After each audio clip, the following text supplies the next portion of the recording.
చక్కని మా అన్నయ్యకు చిక్కిన ఈ చిలకమ్మ వచ్చింది ఇంటికి తన జంట గూటికి చిరునవ్వే సిరులంటూ సుగుణాలే నగలంటూ నిలుచుంది వాకిట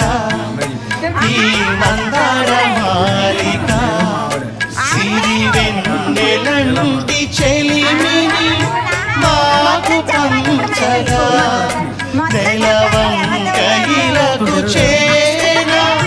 చిన్నవదినగా పొంగే ఆనందం తెచ్చే సంతోషం మాలో గిలిందేనే వధువే బంగారం వరుడే తన సర్వం ఇది నూరేళ్ల బంధమే